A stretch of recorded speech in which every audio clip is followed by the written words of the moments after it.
करके अपनी प्यारी आत्माओं को समझाते हैं, ज्ञान दे जाते हैं। और उस नामदेव जी की महिमा से, क्योंकि बहुत से ऐसे चमत्कार नामदेव जी से हुए जिस कारण से भगवान की आस्था महाराष्ट्र में पुनः स्थापित होगी।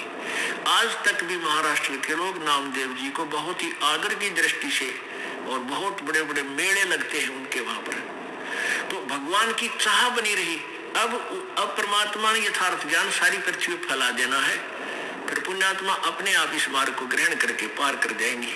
और यदि ये बीच में महापुरुष ना आते और भगवान इनको अपनी शक्ति से ओतप्रोत करके ना जाते,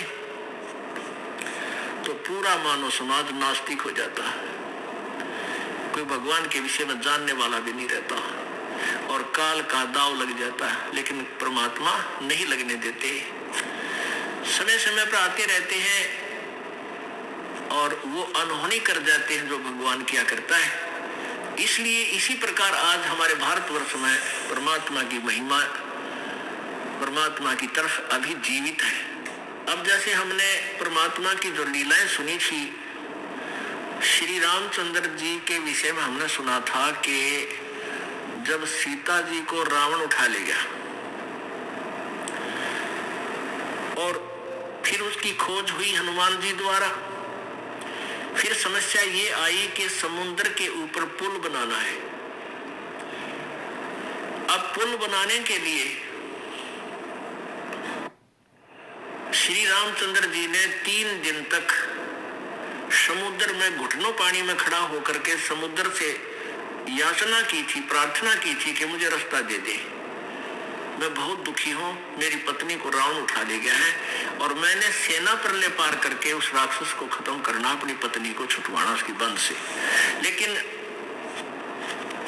समुद्र तस से मस नहीं हुआ। तब श्री रामचंद्र जी ने उसको जलाना चाहा अपने अग्नि बाण से, तो उसी समय समुद्र विपर रूप धारण करके ब्राह्मण ऋषि का रूप धारण करके बाहर आया और कहा, प्रभु ऐसा काम करो, लाठी भी ना टूटे, सर्प भी मर जा। तब श्री रामचंद्र जी ने पूछा वो कौन सा तरीका है कि आपकी सेना में एक नल और नील नाम के 2 भक्त हैं और वो पूरे गुरु के शिष्य हैं। उनके गुरुजी द्वारा उनको एक आशीर्वाद दिया हुआ है कि उनके हाथों से पत्थर भी तैर जाते हैं। अब जैसे श्री धर्मदास जी पहले हिंदू धर्म में जन्मे थे और रामचंद्र जी, श्री कृष्ण जी और विष्णु और शंकर जी की महिमा बहुत सुनी हुई थी, तो यही कहा करते थे कि श्री रामचंद्र जी ने समुद्र पे पुल बना दिया। तो परमात्मा ने कहा था, बेटा वो पुल भी रामचंद्र ने नहीं बनाया था, इस दास ने बनवाया था। क्योंकि परमात्मा ने अपने आप को एक दास की भूमिका से परिचित कराना था। हम हमारे लिए वो शब्द बोला करते थे। फिर सारी कहानी बताई थी कि नल और नील इनको बहुत असाध्य रोग था। कबीर जी ने बताया, कहीं पर भी किसी संत ऋषि मंडलेश्वर से इनका रोग दूर नहीं हुआ। सभी ने कह दिया कि तुम्हारे प्रारब्ध का कर्म का दंड है और ये तुम्हें किस्मत में लिखा है, भोगना ही पड़ेगा, आजीवन ऐसा ही चलेगा।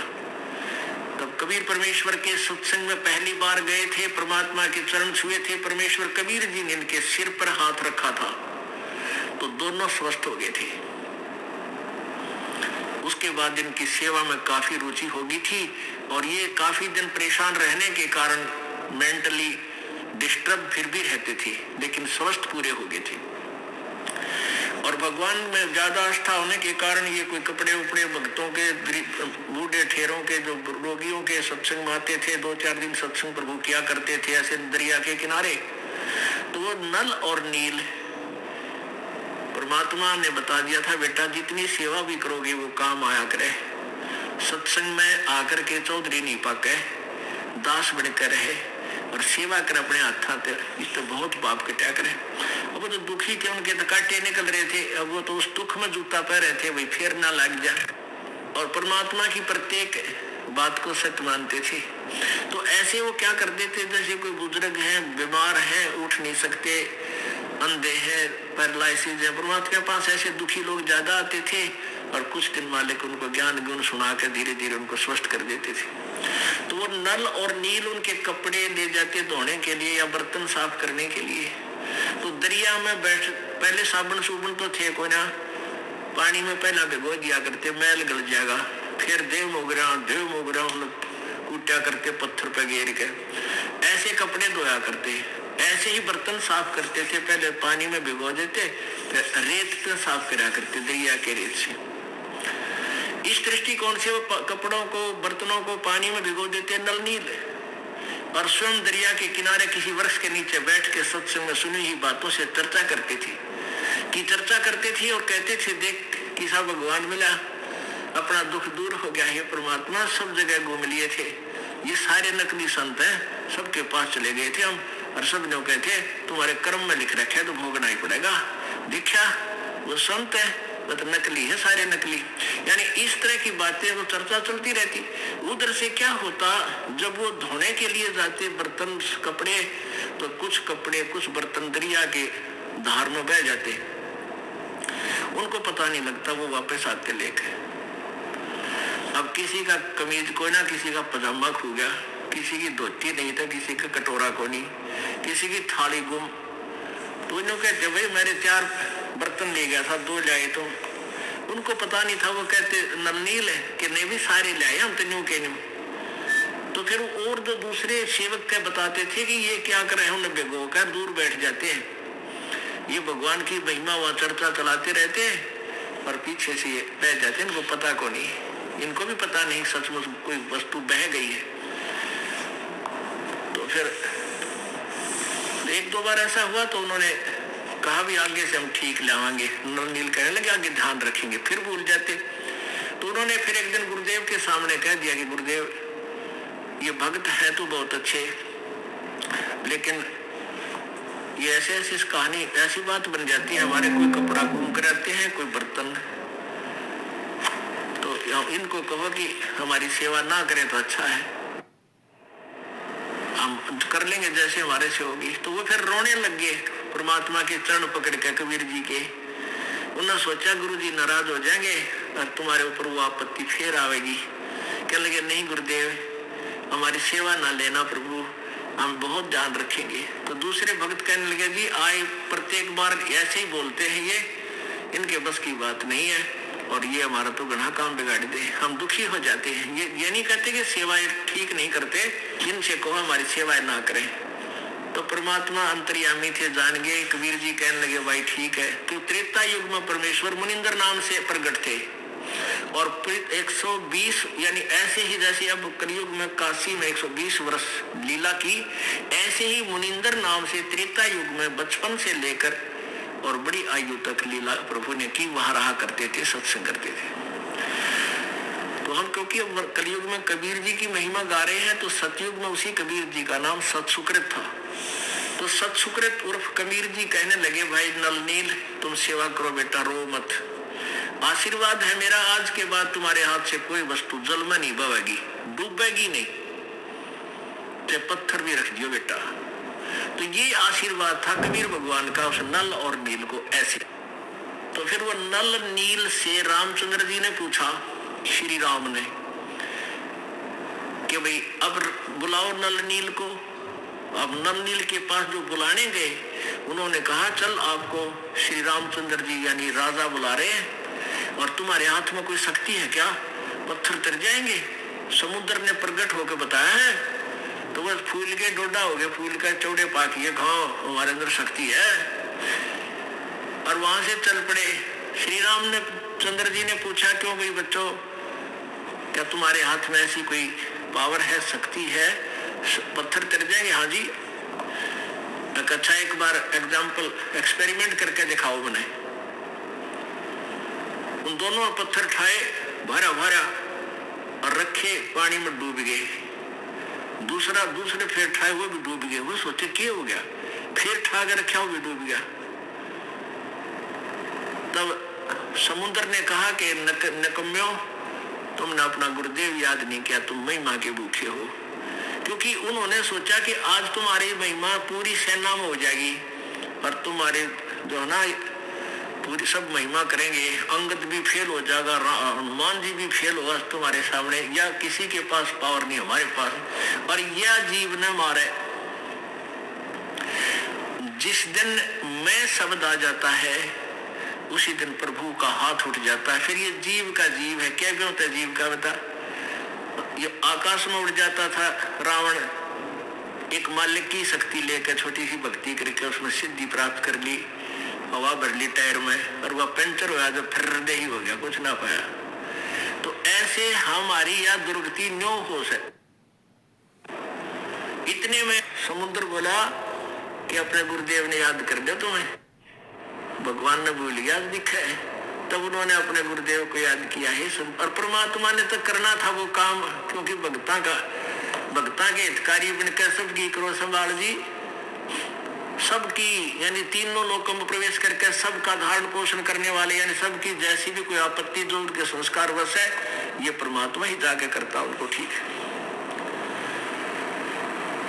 अब वो ऐसी स्तुति कर ही रहे थे, एकदम ध्यान गया दूर, परमात्मा कबीर जी आने लग रहे, मनिंदर परमेश्वर जी। नल नील कहने लगे वो आगे हमारे गुरु जी, वो आगे गुरु जी, अब तो सब ठीक कर देंगे, अब अपनी जान बचाने के लिए हमारे तो कुछ हुआ नहीं, वो आगे गुरु जी, वो अब सब ठीक कर देंगे। सबकी दृष्टि गई, परमात्मा निकट आ गए, साधु संत रूप में थे। श्री राम जी ने भी नमस्कार किया, सब ने प्रणाम किया। अपनी जो राम कहानी थी श्री रामचंद्र जी ने बताई और कहा प्रभु मैं बहुत दुखी हूँ, जब आप अपने शिष्यों को आशीर्वाद दे सकते हो शिला तराने की, तो मुझ पर कृपा करो, समुद्र पर पुल बन जावे। श्री रामचंद्र जी ने कहा परमेश्वर से कि हे ऋषि जी, आज आपके भक्तों के हाथ में करामात नहीं रही, और मेरा दुर्भाग्य है कि इनके हाथों से भी पत्थर तर नहीं रहे। परमात्मा बोले अब कभी इनके हाथों से तरे भी नहीं गए, क्योंकि इनमें अहंकार समा गया। तब श्री रामचंद्र जी ने चरण पकड़े, प्रार्थना की, हे ऋषिवर, एक बहुत बड़ी आपत्ति का सामना मुझे करना पड़ रहा है, आप कृपा कर दो, कुछ ऐसा वर दे दो ये समुद्र पर पुल बन जावे। तब परमात्मा ने कहा कि इस पहाड़ के चारों ओर मैंने एक रेखा खींच दी है। परमात्मा ने अपनी सोटी थे, डंडे थे, उस पर पहाड़ के चारों तरफ बहुत लंबे चौड़े क्षेत्र में एक लाइन सी लगा दी, जैसे लकीर सी भैं खींच दी। कहा कि इसके बीच के पत्थर उठा लो, मैंने हल्के कर दिए, सारे तरेंगे। अब वो पत्थर उठाए गए, फॉर एग्जाम्पल पहाड़ उसमें डाले गए, काट पीट के। नल नील एक कारीगर भी अच्छे थे, तो नल और नील ने फिर वो तराश तरुश के एक दूसरे में फंसा दिए और तर रहे थे, वो परमात्मा की कृपा थे। अब वो पहाड़ थोड़ी सी दूरी पर था, वहां से उठा कर लावे थे। तो हनुमान जी क्या करते थे, पहलवान थे, अच्छा तगड़ी शक्ति थी, बड़े बड़े पत्थर लाते थे उठा के, और प्रतिदिन वो क्या करते थे, उसके ऊपर राम शब्द लिख लेते थे। अब वो राम शब्द से क्या है कि उस प्रत्येक व्यक्ति, भगवान के चाहने वाले सारे साधु संत इकट्ठे हो रहे थे उनकी सेना में, कि वो अपना नित्य नियम भी ना भूले। राम जैसे पहले हमने देखे, ये लाला जी हमारा वहाँ कणक तो लेने आया करते गांव में, घर में, तो वो क्या तराजू से तोलते थे, 5-5 किलो का एक दही होता था। तो वो एक कहते थे, 1 राम जी, 2 राम जी, अपनी गिनती भी करते थे, राम का नाम भी लेते थे। 3 राम जी, यानी 3 हो गए भाई, 3 दड़ी तोल लिया। 4 राम जी, 5 राम जी। तो वो राम शब्द ऐसे लिखते थे, वो तोलते राम जी तो नहीं, तराजू तो तोलते थे। तो ऐसे ही ये हनुमान जी उस पर राम नाम अपनी दिनचर्या डेली करने के लिए वे भगवान का नाम याद रहा है। 1 राम जी, 1 पत्थर लिया, दूसरा राम जी, ऐसे वो लिखा करता था। तो हम पहले क्या सुनते थे कि भाई जब लोक वेद हम सुनते थे, ये सुनते थे कि भाई भगवान राम ने पत्थर चढ़ा दिए, पुल बना दिया समुद्र पे। फिर कोई कहता ना हनुमान जी ने राम लिख दिया था, राम का नाम, इसलिए पत्थर चढ़ गए। फिर न कहते ना नल नील ने पत्थर चढ़ाए थे, वो पुल बनाया था, कोई सिर था ना पैर था। अब पता चला पुल बनाया किसने था? रे नल नील यतन कर हार तब सतगुरु से करी पुकार। रे नल नील यतन कर हार तब सतगुरु से करी पुकार।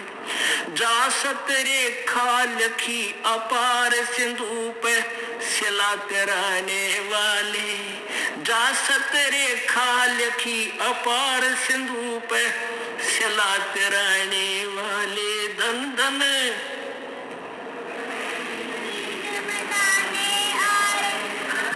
भक्त की पीड़ मिटाने वाले, भक्त की पीड़ मिटाने वाले। धन धन सतगुरु सत कबीर, भक्त की पीड़ मिटाने वाले। सत साहिब।